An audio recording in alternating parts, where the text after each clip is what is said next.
अब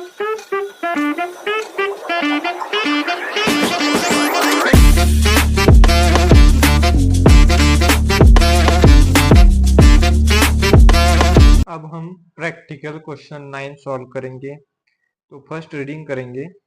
so let's start the reading. अब सबसे पहले नीचे आते हैं और देखते हैं एक्चुअल क्वेश्चन क्या निकालने के लिए बोला है। तो यहाँ बोला है pass the journal entries and prepare a balance sheet of KG limited after the bonus issue of shares. Simple है। अब हमें इम्पोर्टेंट ये पैराग्राफ है, तो ये पैराग्राफ रीड कर दे। On 1st April 21, company announced the buyback of 25% of equity shares at the ₹15 per share। मतलब company ने अनाउंस कर दिया 25% बायबैक करना है। बायबैक प्राइस पर शेयर है 15 रुपीज। उसके बाद sold all investment 75 lakhs. Investment सारा सोल्ड कर दिया। अब दो तो जनरल एंट्री यहां से ही बन गई। उसके बाद on 5th April 21 company achieve target of buyback. Company का बायबैक कंप्लीट हुआ 5th अप्रैल को। On 30 April 21 company issued 1 fully paid up equity shares of 10 by way of bonus for every 4 equity shares. मतलब बोनस इशू किया है 1/4। कैसे? 1 fully paid up for every 4 equity shares, तो 1/4 आ गया। इतना इशू किया है बोनस, तो इसकी भी एंट्री पास करेंगे। अब क्या करेंगे? जर्नल एंट्री पास करेंगे, उसके बाद बैलेंस शीट प्रिपेयर करेंगे। Journal entries in the books of KG limited. तो 1st अप्रैल को क्या किया है? बायबैक किया है। कितना? 25% of equity shares. Equity shares किया है। तो नंबर ऑफ शेयर्स कितने हैं वो निकालो। यहां मैं निकालता हूं नंबर ऑफ शेयर्स। कैसे निकालोगे number of shares? 1200 divide by 10, तो ये आ जाएंगे 120 शेयर्स। अब 120 शेयर्स के ना 25%, 120 इंटू 25% कितने आएंगे शेयर्स?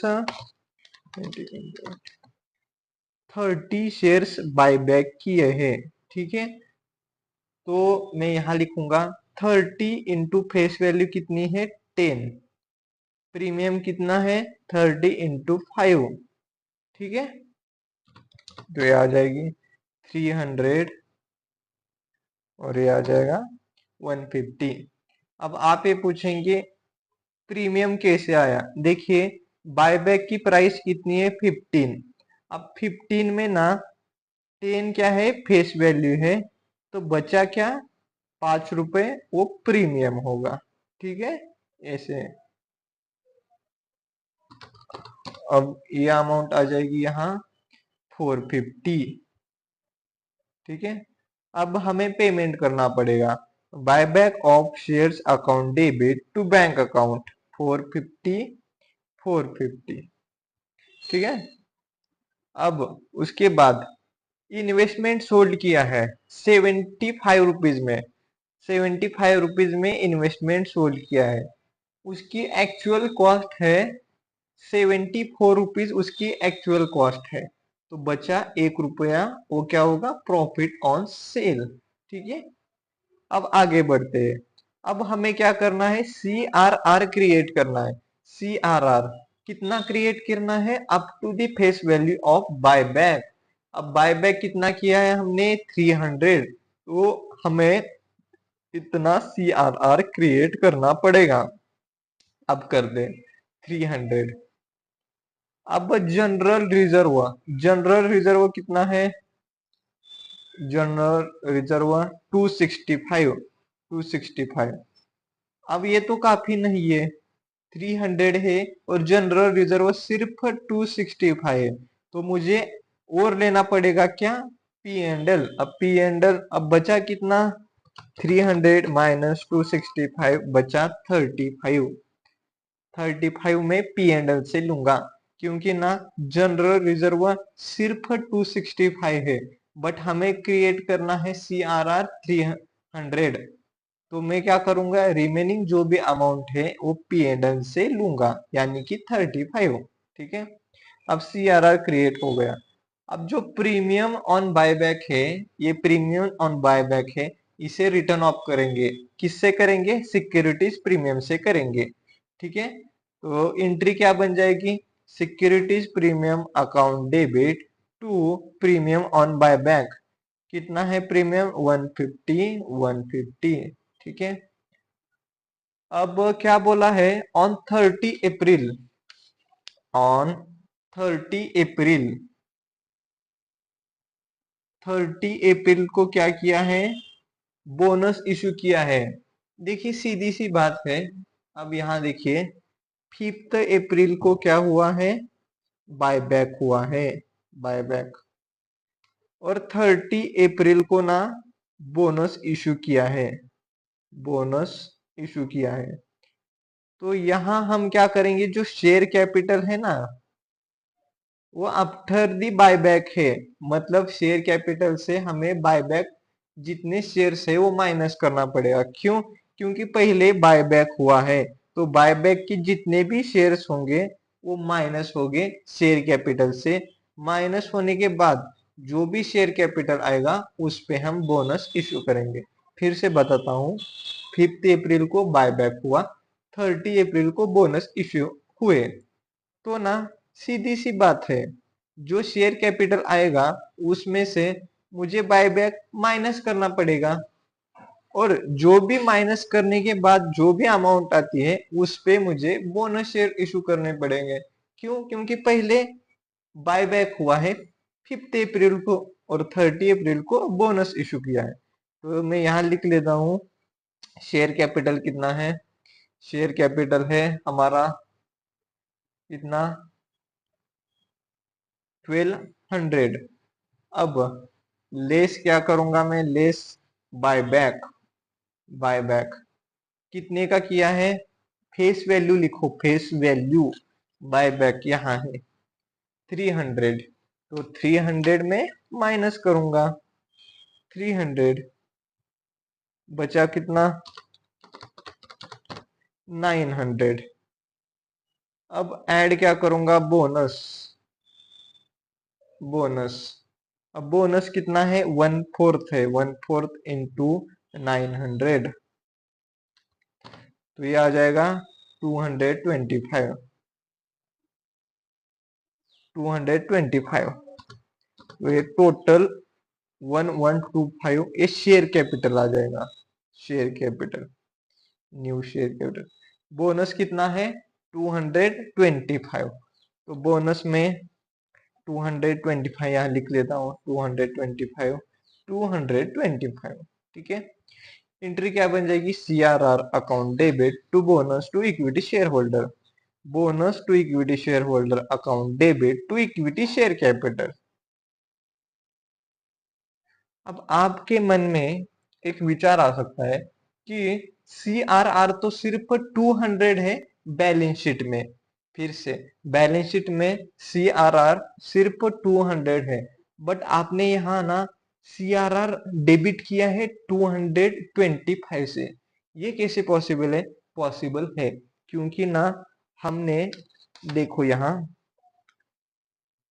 CRR क्रिएट किया है, CRR क्रिएट किया है, तो न्यू CRR कितना बन जाएगा, न्यू बैलेंस शीट का 200 प्लस इधर का CRR 300, तो अभी हमारे पास 500 CRR है, तो हम आराम से बोनस इशू कर सकते हैं 225 से। ठीक है, ये इसका ये मतलब है। अब हम क्या करेंगे, बैलेंस शीट सॉल्व करेंगे। तो सबसे पहले तो फॉर्मेट बनाइए, सेम टू सेम कॉपी करिए क्वेश्चन से, जो भी क्वेश्चन में बैलेंस शीट दिया है उससे ही कॉपी करिए, क्योंकि उस बैलेंस शीट के बाहर कोई आएगा ही नहीं, सिंपल सा फंडा है। अब मैं नोट्स नंबर 1 दूंगा शेयर कैपिटल को, अब शेयर कैपिटल निकालूंगा, शेयर कैपिटल, ठीक है, शेयर कैपिटल। तो लिखूंगा यहाँ शेयर्स ऑफ ₹10 ईच। कितना है शेयर कैपिटल हमारे पास? 1200 है। अब इसमें से मुझे लेस क्या करना पड़ेगा?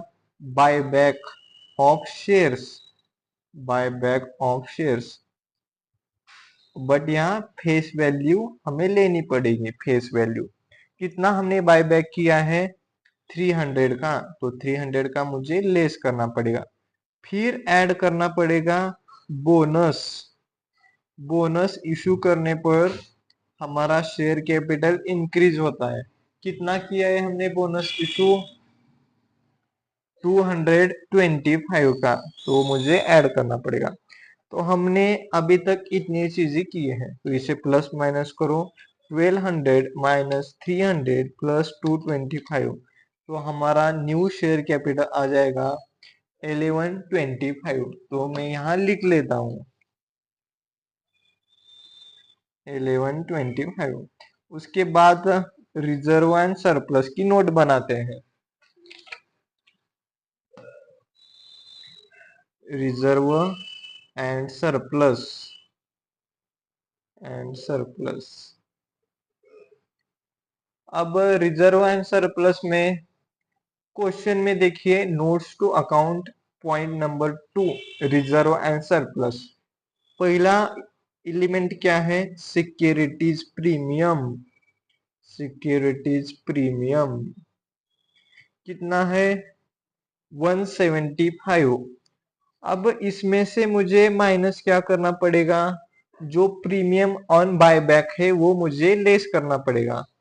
प्रीमियम ऑन बाय बैक, कितना प्रीमियम है? जर्नल एंट्री देखो कितना है? 150, तो वो मुझे माइनस करना पड़ेगा। उसके बाद और भी कुछ एलिमेंट है क्या सिक्योरिटी प्रीमियम से रिलेटेड? नहीं है, कुछ भी नहीं है। अब उसके बाद मुझे जनरल रिजर्व लिखना पड़ेगा। क्या, कितनी अमाउंट है जनरल रिजर्व की? वो है 265। अब इसमें से मुझे माइनस करना पड़ेगा क्या? CRR, CRR जो हमने क्रिएट किया है, कितना? 265। और क्या है? जर्नल एंट्री देखो, जर्नल एंट्रीज में क्लियरली आपको सारी चीजें नजर आएंगी। ठीक है, इतना ही है। उसके बाद CRR कितना है? 200। अब इसमें मुझे ऐड करना पड़ेगा कितना? जो बायबैक का है CRR, बायबैक का। ठीक है, जनरल रिजर्व का CRR कितना? 265। और किसका? पी एंड एल का general, sorry P and L का CRR 35। इतना मुझे ऐड करना पड़ेगा।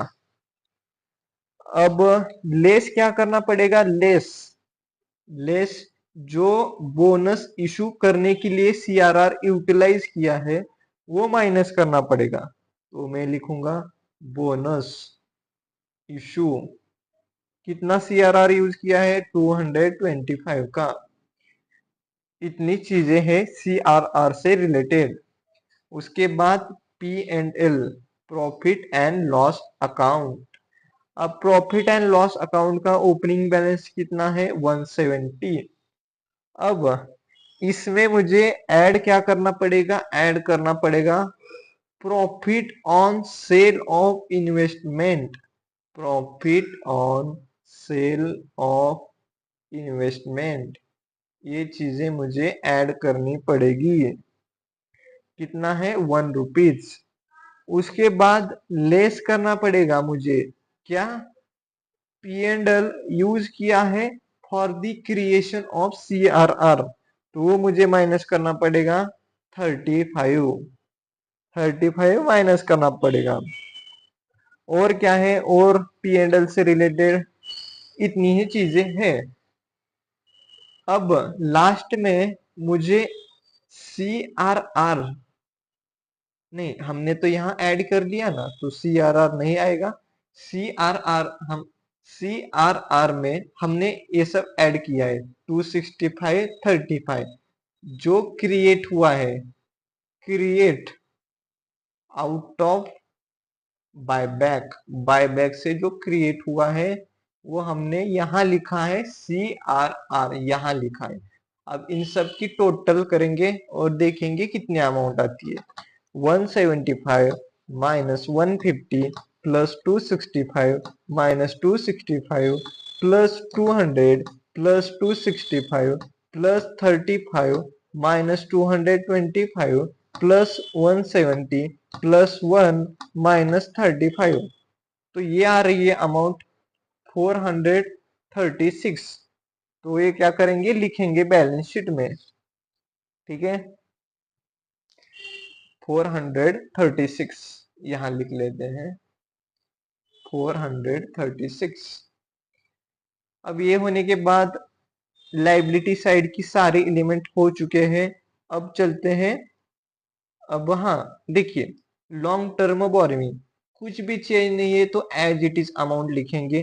ट्रेड पेएबल कुछ भी चेंज नहीं है तो एज इट इज अमाउंट लिखेंगे। अदर करंट लायबिलिटीज कुछ भी चेंज नहीं है, कोई भी एडजस्टमेंट नहीं है, तो एज इट इज 195 अमाउंट लिखेंगे। अब चलते आगे असेट की तरफ। नॉन करंट असेट में सबसे पहला एलिमेंट है PPE, कुछ भी चेंज नहीं है तो एज इट इज अमाउंट लिखेंगे 2026। अब नॉन करंट इन्वेस्टमेंट में चेंज है क्योंकि हमने इन्वेस्टमेंट सोल्ड किया है, ठीक है, सोल्ड किया है, ऑल दी इन्वेस्टमेंट सोल्ड किया है, तो ना इसकी वैल्यू नील आ जाएगी। नील, नोट्स बनाने की जरूरत नहीं है, नील लिखेंगे। क्यों? क्योंकि हमने सारी इन्वेस्टमेंट सोल्ड की है, तो नील ही आ जाएगी। उसके बाद inventories no change, so return as it is amount. Trade receivable there is a no change, so return the amount as it is, that is 260। उसके बाद कैश, कैश के हम क्या बनाएंगे, नोट्स बनाएंगे, तो लिखेंगे यहाँ कैश, कैश। अब कैश का ओपनिंग बैलेंस कितना है वो लिखेंगे। ओपनिंग बैलेंस कितना है कैश का, 740। अब इसमें ना मुझे माइनस करना पड़ेगा बायबैक, बायबैक के लिए जो मनी इशू किया है वो मुझे माइनस करना पड़ेगा। बायबैक ऑफ शेयर्स, कितना अमाउंट मैंने पेड किया है बायबैक के लिए, 450, तो 450 माइनस करना पड़ेगा। उसके बाद ऐड करना पड़ेगा इन्वेस्टमेंट सोल्ड की हुई है, तो वो मुझे अमाउंट ऐड करनी पड़ेगी। इन्वेस्टमेंट सोल्ड कितनी है, 75 रुपीज। उसके बाद और क्या है बैंक से रिलेटेड, और कुछ भी नहीं है, तो देखेंगे कितनी अमाउंट आती है, 740 माइनस 450 प्लस 75, तो ये आ रही है अमाउंट 365 रुपीज। तो यही अमाउंट यहाँ लिखेंगे, 365 रुपीज। अब दोनों की टोटल करेंगे, असेट प्लस लायबिलिटीज टोटल। अब सबसे पहले टोटल करते हैं लायबिलिटी की। 1125 प्लस 436 प्लस 750 प्लस 745 प्लस 195, तो ये आ रही है अमाउंट 3251 लायबिलिटी साइड की। अब असेट साइड की देखते हैं कितनी आती है अमाउंट, 2026 प्लस 600 प्लस 260 प्लस 365, ये भी आ रही है अमाउंट 3251, मतलब हमारा आंसर करेक्ट है। तो यही था गाइस, अगर आपको ये वीडियो पसंद आता है तो लाइक शेयर सब्सक्राइब जरूर कीजिए। अपना रिव्यू कमेंट में बताइए आपको कैसा लगा video. Thank you so much guys, जय हिंद।